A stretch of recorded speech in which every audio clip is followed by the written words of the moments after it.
चलिए तो स्टार्ट करते हैं। जो हमने लास्ट टाइम पे पढ़ा था उसके आगे का टॉपिक है वैद्युत स्थितिज ऊर्जा। अब हमें ये समझना है कि वैद्युत स्थितिज ऊर्जा होती क्या है। ठीक है, तो आप जो पढ़ के आ चुके हो, अभी तक आपने पढ़ा था वैद्युत क्षेत्र पढ़ लिया, वैद्युत विभव पढ़ लिया है ना, तो आप ये सारी चीज़ें पढ़ चुके हो। और लास्ट टॉपिक ये था कि किसी भी वैद्युत क्षेत्र में आवेशित कण को जब गति कराई जाता है तो उसका पाथ क्या होता है। हमने गति का समीकरण भी पता किया था और पाथ का भी किया था। ठीक है, उसके आगे अब हमें करना है कि वो वैद्युत स्थितिज ऊर्जा होती क्या है। ठीक है, अगर आपको याद होगा तो आप जो पढ़ के आए थे अभी तक आपने पढ़ा था वैद्युत विभव के बारे में। विभव की डेफिनेशन पता है ना। विभव की डेफिनेशन क्या थी कि एकांक आवेश को अनंत से किसी आवेश के वैद्युत क्षेत्र के अंतर्गत किसी बिंदु तक लाने में किया गया कार्य उस बिंदु पर वैद्युत विभव कहलाता है। और जिसकी डेफिनेशन क्या थी, V equals to W upon Q naught. मैंने इसको एकांक कर दिया यानी 1 रख दिया, तो डेफिनेशन के अकॉर्डिंग उस बिंदु पर किया गया कार्य वैद्युत विभव कहलाता है। क्योंकि मैंने क्यू नॉट को कितना कर दिया है, 1 कूलाम। 1 कूलाम करने का मतलब उसकी वैल्यू कितनी हो चुकी है, 1। अब आवेश तो है ही नहीं, अब 1 रखूं उससे कोई फर्क पड़ेगा नहीं पड़ेगा, तो इसका मतलब क्या है, V W के बराबर हो जाएगा। तो इसकी डेफिनेशन के अकॉर्डिंग ये था कि किसी भी एकांक आवेश को अनंत से किसी आवेश के वैद्युत क्षेत्र के अंदर किसी बिंदु तक लाने में किया गया कार्य उस बिंदु पर वैद्युत विभव कहलाता है ना। तो ऐसी ही डेफिनेशन बनेगी वैद्युत स्थितिज ऊर्जा की। तो डेफिनेशन बनाते हैं इसकी, क्या बनेगी।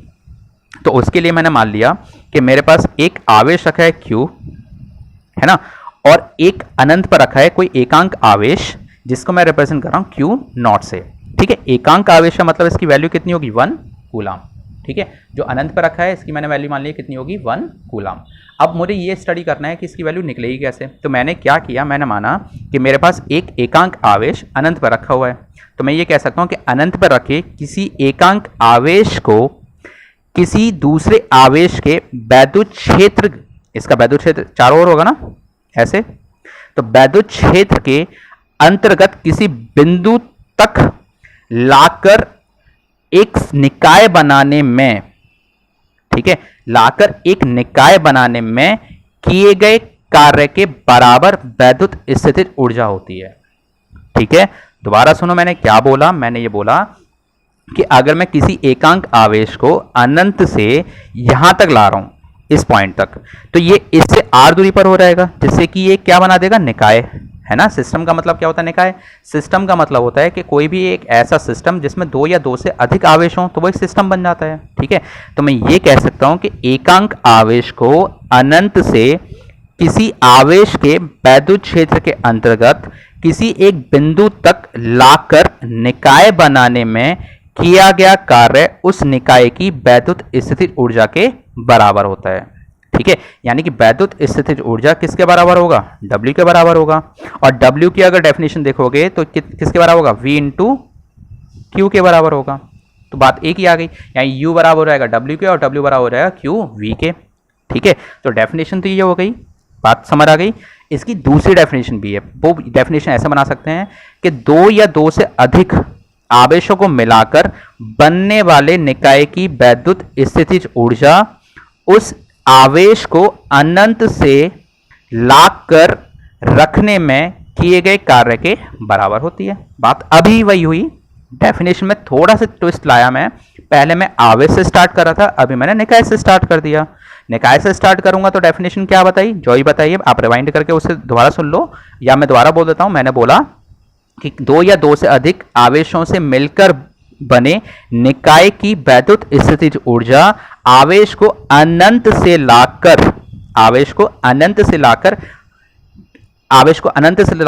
किए गए कार्य के बराबर होती है। एग्जाम्पल समझते हैं। देखो, मान लो ये पेन रखा हुआ है, ठीक है, इस पेन को बनाया गया होगा। इस पेन को बनाने के लिए इसके पहले मॉलिक्यूल्स, निब, इंक, इसका जो कवर है, प्लास्टिक कवर, ये सब कुछ बहुत पहले अनंत पर रहे होंगे, अलग अलग पड़े रहे होंगे, है ना।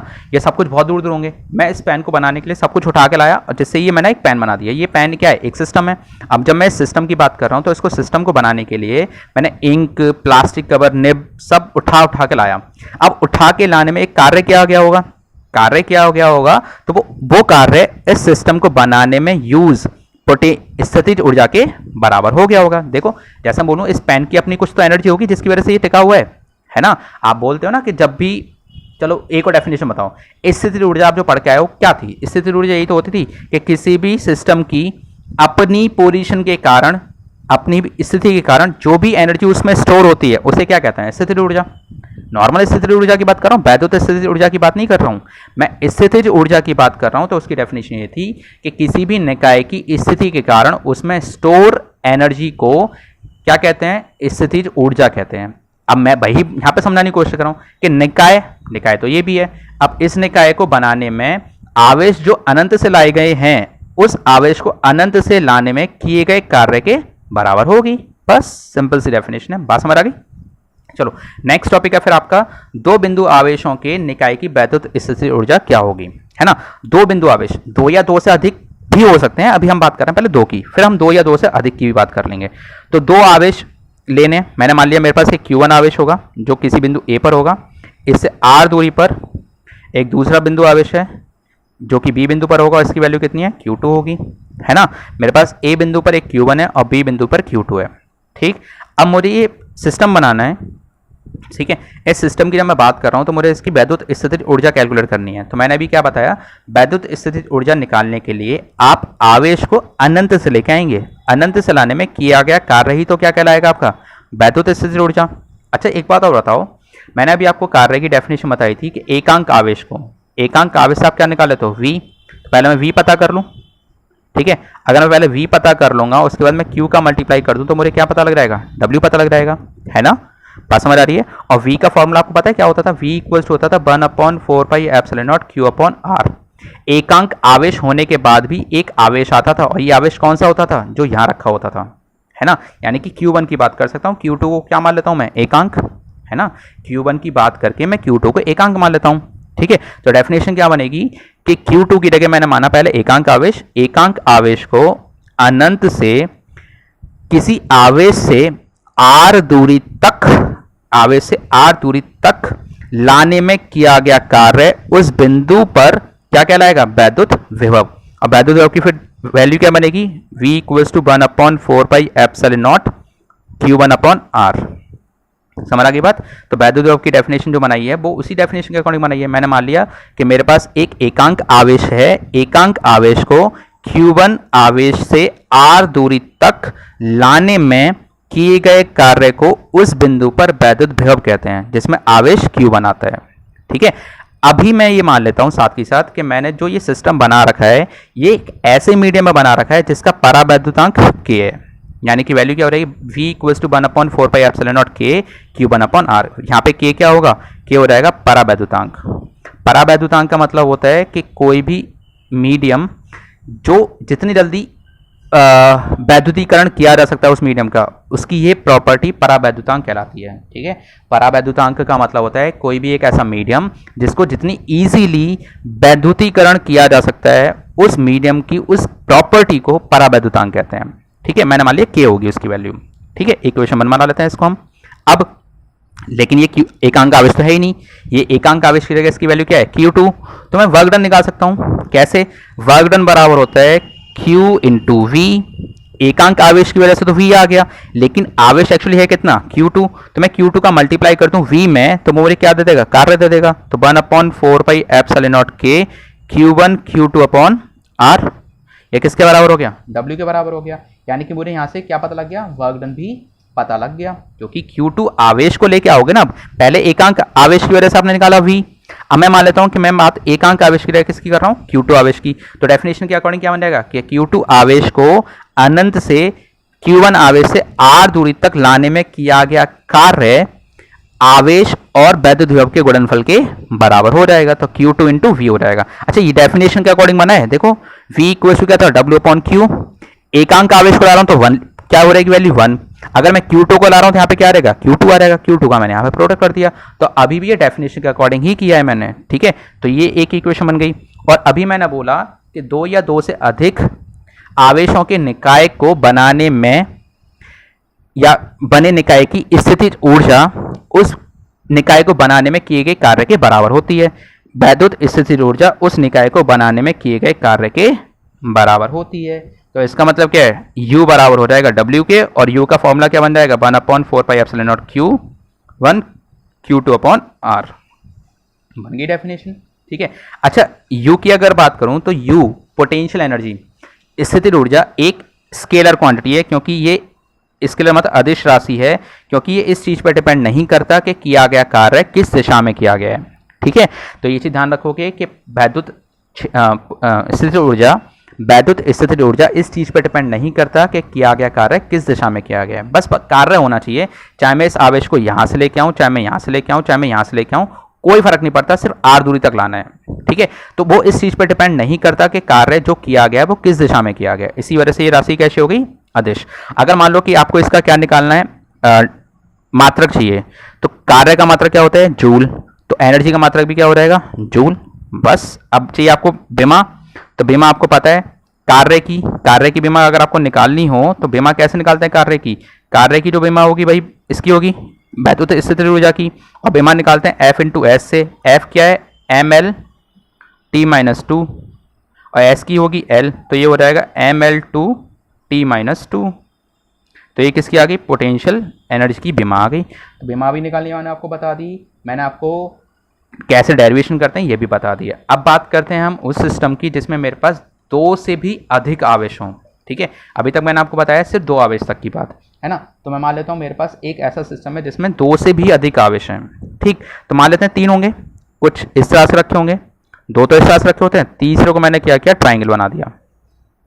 मान लो कि मेरे पास एक सिस्टम है जिसमें तीन आवेश रखे हुए हैं, एक है Q1, एक है Q2 और एक है Q3। Q1 और Q2 के बीच की दूरी मैंने मान ली R12 होगी, बस इसी बेस पर मानिए 1 2, तो 1 2, 2 और 3 के बीच में होगी R23, 2 3, 2 3, 3 1 के बीच में होगी 3 1। ठीक है, मैंने मान लिया ये A बिंदु पर रखा है, ये B बिंदु पर रखा है और ये C बिंदु पर रखा है। ठीक है, अब एक बात बताओ, मेरे पास आपको पता होगा वैसे कि अदिश राशियों को जोड़ने में और सदिश राशियों को जोड़ने में डिफरेंस होता है।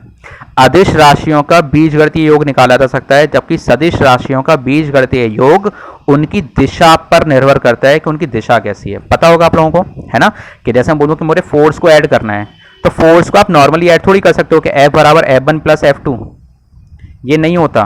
फोर्स में ऐसा नहीं हो सकता। फोर्स में हो सकता है कि अंडर रूट में ऐड हो रहे हो, जैसे आपने ये पढ़ा हुआ है ना, तो पॉसिबिलिटी है वो अंडर रूट में ऐड हो रहे हो, लेकिन कंपलसरी नहीं होता है कि फोर्स का आप नॉर्मल ऐड कर दोगे। लेकिन अगर कोई अदिश राशि है, अदिश राशि को आप नॉर्मल ऐड कर दो, कोई फर्क नहीं पड़ता, क्योंकि बीजगणितीय योग अलाउ होता है। तो ये चीज ध्यान रखना, सदिश राशियों में बिना किसी दिशा के ऐड किया जा सकता है, जबकि सदिश राशियों को ऐड करने के लिए अदिश को बिना किसी डायरेक्शन के और सदिश को डायरेक्शन के साथ ही ऐड किया जा सकता है, बिना किसी डायरेक्शन के ऐड नहीं होते। बात क्लियर हुई? चलो अब मैं बोल रहा हूं कि मेरे पास तीन आवेश हैं, Q1 Q2 Q3, जो R12 R23 R31 की दूरी पर रखे हुए हैं। अब मुझे क्या करना है, इस सिस्टम की स्थितिज ऊर्जा पता करनी है। जब मुझे इस सिस्टम की स्थितिज ऊर्जा पता करनी है तो इस सिस्टम की स्थितिज ऊर्जा हम निकालेंगे कैसे? देखो अभी मैंने दो के बीच में स्थितिज ऊर्जा निकालने सिखा दी आपको, पेयर के बीच में। तो क्या ये एक पेयर नहीं है? एक पेयर ये भी है और एक पेयर ये भी है ना। आप इस पेयर की निकालो, इस पेयर की निकालो, इस पेयर की निकालो, तीनों को ऐड कर दो, क्या हो जाएगी आपकी टोटल स्थितिज ऊर्जा। लेकिन अगर ये फोर्स होता तो फोर्स में हम क्या करते हैं, इस डायरेक्शन में भी ऐड करते और इस डायरेक्शन में भी ऐड करते। लेकिन अदिश राशि है तो इसी वजह से वो इस चीज पर डिपेंड नहीं करेगा कि डायरेक्शन कौन सी ली जा रही है। डायरेक्शन कोई सी भी हो, चाहे मैं R12 लूं या R21 लूं, उससे फर्क नहीं पड़ेगा। जबकि फोर्स में इस बात का फर्क पड़ता है कि आप R12 ले रहे हैं या R21 ले रहे हैं, क्योंकि R12 R21 के परिमाण में बराबर हो सकता है लेकिन दिशा में बराबर नहीं होता। उसमें क्या आ जाता है, माइनस आ जाता है। फोर्स के लिए माइनस आ रहा था, लेकिन पोटेंशियल एनर्जी है तो यहां पे माइनस नहीं आएगा।